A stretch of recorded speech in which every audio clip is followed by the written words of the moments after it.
Amen. Haya. Sura ya 10 mstari wa 15. Maandiko yanasema hivi: mali ya mtu tajiri ni mji wake wa nguvu. Uangamivu wa maskini ni umaskini wao. Mali ya mtu tajiri ni mji wake wenye nguvu. Amen. Amen. Jamani, Bwana Yesu asifiwe sana. Amen. Jamani, tuko vizuri. Huu mstari umeelezewa tena vizuri kwenye Methali hiyo hiyo 18 mstari wa 11. Methali 18:11. Anasema hivi: mali ya mtu tajiri ni mji wake wa nguvu. Ni kama ukuta mrefu katika mawazo yake. Jamani, Bwana Yesu asifiwe sana. Amen. Huu ni utajiri wa namna gani? Biblia inasema katika Methali sura ya 8 mstari wa 20 na 21. Methali sura ya 8 mstari wa 20 na 21. Anasema hivi: natembea katika njia ya haki. Natembea katika njia ya haki, katikati ya mapito ya hukumu, niwarithishe mali wale wanipendao, tena nipate kuzijaza hazina zao. Amen. Amen. Bwana Yesu asifiwe sana. Amen. Lakini pia Methali 10:22, Methali 10:22, maandiko yanasema hivi: baraka ya Bwana hutajirisha, wala hachanganyi huzuni nayo. Huu ni utajiri unaotoka kwa Mungu. Bwana Yesu asifiwe sana. Amen. Utajiri huu unaotoka kwa Mungu ni sehemu ya nguvu ndani ya mtu utakayomfanya mtu aweze kupata ufalme wa Mungu. Bwana Yesu asifiwe sana. Twende vizuri. Kama unajua chanzo cha fedha na utajiri na mapato yako unatoka kwa Mungu, Bwana Yesu asifiwe sana, Amen, hautaona uzito wa kutoa kwa ajili ya kuifanya kazi ya Mungu.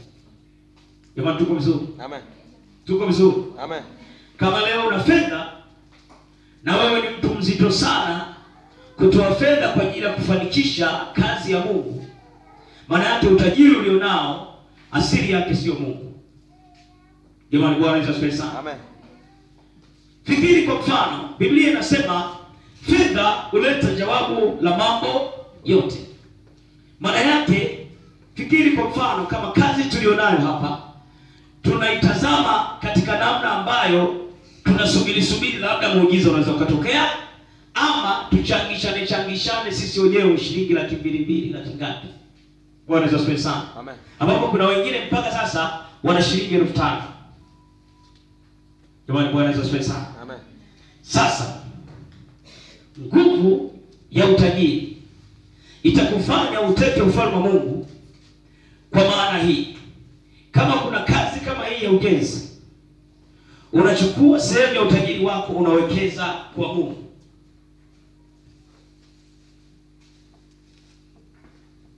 Haleluya. Amen. Bwana Yesu asifiwe sana. Amen. Labda ngoja nikupe mfano. Katika kitabu cha Mambo ya Nyakati wa kwanza ile sura 29. Mambo ya Nyakati wa kwanza ile sura 29. Ni vizuri uone hapa, utaona kitu kizuri sana. Mambo ya Nyakati wa kwanza sura ya 29. Ni vizuri ukianzia mstari wa kwanza. Na mimi ngoja nianzie huo. Anasema, kisha mfalme Daudi akawaambia kusanyiko lote, Sulemani mwanangu ambaye Mungu amemchagua peke yake, akali ni mchanga bado na mololo, nayo kazi hii ni kubwa, kwani nyumba hii ya enzi si kwa wanadamu ila kwa Bwana Mungu. Anasema, basi kwa uwezo wangu wote, hebu sema kwa uwezo wangu wote. Kwa uwezo wangu wote. Huyu ni mfalme Daudi. Kwa uwezo wangu Wote. Kumbuka tumesema utajiri ni mji wa nguvu wa nani? Wa mtu. Bwana Yesu asifiwe sana. Amen. Maana yake utajiri ni nguvu. Kama tuko vizuri? Amen. Huyu bwana anasema kwa uwezo wangu wote. Kwa uwezo wangu wote.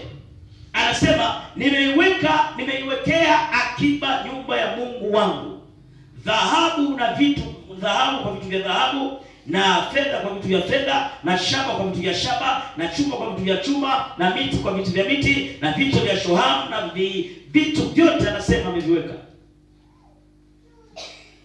Anasema kwa uwezo wake, kwa utajiri aliyokuwa nao, anamjengea Mungu nyumba. Bwana Yesu asifiwe sana. Fikiri kwa mfano, ametokea mtu akajenga hii nyumba yote akaimaliza kwa mara moja, akaweka na viti na kila kitu kwa utajiri wake. Bwana Yesu asifiwe sana. Maelfu mangapi ya watu watakuja hapa na kumwabudu Mungu na kufanya ufalme wa Mungu uzidi kutamalaki hapa duniani. Bwana Yesu asifiwe sana. Ni maelfu mengi sana, vizazi vingi hapa. Maana yake huyo ametumia utajiri wake kuvuta ufalme wa Mungu hapa. Na kama ameweza kuweka matokeo ya ufalme wa Mungu hapa duniani, na yeye ndani yake ufalme huo unakaa. Bwana Yesu asifiwe sana. Kwa sababu kilichomsukuma si vitu vingine, ila ni ufalme wa Mungu ndani yake. Bwana Yesu asifiwe sana. Jina la Bwana libarikiwe. Wewe unashangaa, unaangalia kwa mfano leo tunaona watu wanajenga misikiti mikubwa. Mnasikia kuna fedha zimetoka sijui wapi Uarabuni, sijui kuna fedha zimetoka wapi, kuna fedha zimetoka wapi. Mtu anajenga, maana yake anaueneza ule ufalme mwingine. Jamani, Bwana Yesu asifiwe sana. Maana yake na wewe utakapochukua nafasi, kama watu leo ni walegevu, watu leo ni wavivu, Bwana Yesu asifiwe sana, wavivu kwenye mambo ya kiroho, wavivu kwenye mambo ya kimungu, wanapoona kazi ya ujenzi kama hivi wanasema tutakuja, kazi ikifanyeje, ikiisha. Bwana Yesu asifiwe sana. Na wewe unakuja unasema hii kazi nataka niimalize, utakuwa umevuta roho ngapi kwa Bwana? Jamani, Bwana Yesu asifiwe sana. Jina la Bwana libarikiwe. Haleluya. Fikiri asili ya fedha yako inatoka wapi kama ni mzito kumtolea Bwana. Sasa tuzungumzie utajiri huo ulionao, utajiri ambao na wewe unataka uende sawa na wengine. Tuzungumzie kwa sababu huo asili yake hiyo sio nguvu. Utajiri tu kula hapa na kumaliza basi. Ukila hapa ukimaliza ukifa hamna tena hicho kitu ambacho kiko. Tunazungumzia nguvu ya utajiri. Bwana Yesu asifiwe sana. Ambayo Mungu anaisema katika kile kitabu cha Kumbukumbu la Torati ile sura ya 8 na mstari wa 18. Kumbukumbu la Torati sura ya 8 na ule mstari wa 18. Kumbukumbu la Torati ile sura ya 8 na ule mstari wa 18. Anasema hivi, bali utamkumbuka Bwana Mungu wako, maana ndiye akupaye nguvu za kupata utajiri, ili afanye imara agano lake alilowapia baba zako kama hivi leo, ili afanye imara agano.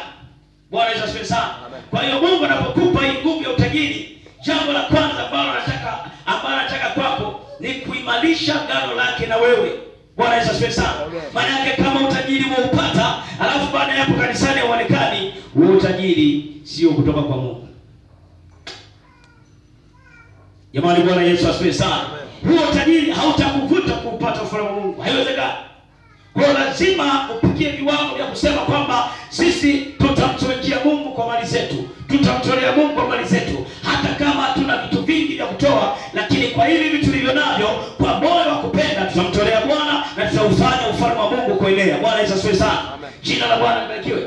Kanisa kubwa kule Korea Kusini, kanisa kubwa la watu wengi. Bwana Yesu asifiwe sana. Kuliko makanisa mengine yote duniani. Lina watu saizi zaidi ya milioni 2. Bwana Yesu asifiwe sana. Zaidi ya watu milioni ngapi?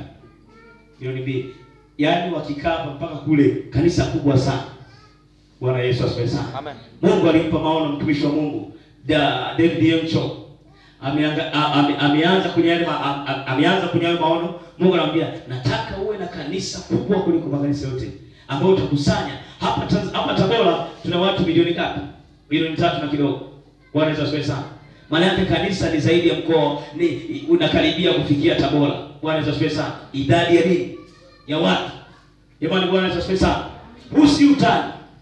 Unaweza ukaenda tena kwenye mtandao ukatafuta hilo kanisa la Korea Kusini.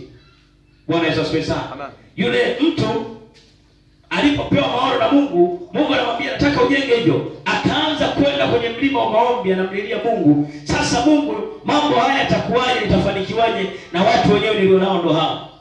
Ameomba wakatokea watu kwenye kanisa lake, wakamwambia mchungaji, sisi tutaomba pamoja na wewe. Bwana Yesu asifiwe sana. Amen. Bwana Yesu asifiwe. Amen. Wale watu waombaji, Mungu awabariki sana. Bwana Yesu asifiwe sana. Amen. Mtauvuta ufalme wa Mungu hapa. Amen. Kwa hiyo wale watu wakasema mchungaji, sitaomba. Walikuwa tu mama. Mchungaji wakati anaomba nalia. Wale mama wakati wa maombi wakasema Mungu ametusemesha tumtolee Mungu hivi kwa ajili ya ujenzi. Wameleta visahani na vijiko. Bwana Yesu asifiwe sana. Amen. Ni kama mtu leo hapa hata tu kanisa letu ila kawaida watu 500 alete sahani na vijiko. Mtampigia makofi. Tunaona huyu Bwana Yesu asifiwe sana. Yule mchungaji ameangalia akasema, Mungu, hivi ndio tutafanyia kazi. Akasema, hivyo vitumie ndio mtaji wa kwanza. Bwana Yesu asifiwe sana. Amen. Yule mtumishi wa Mungu akaomba kwa machozi, akalia mpaka machozi akaongea kwenye mengi sana. Lakini kutokea hapo Mungu akafungua malango. Bwana Yesu asifiwe sana. Amen. Wakaanza kutokea watu mbalimbali sasa. Bwana Yesu asifiwe sana. Kwa yale maombi mpaka lile kanisa limejengwa na limeleta matokeo makubwa sana ulimwenguni. Bwana Yesu asifiwe sana. Amen. Bwana Yesu asifiwe. Amen. Kwa hiyo ni nguvu ya utajiri itakufanya kuteka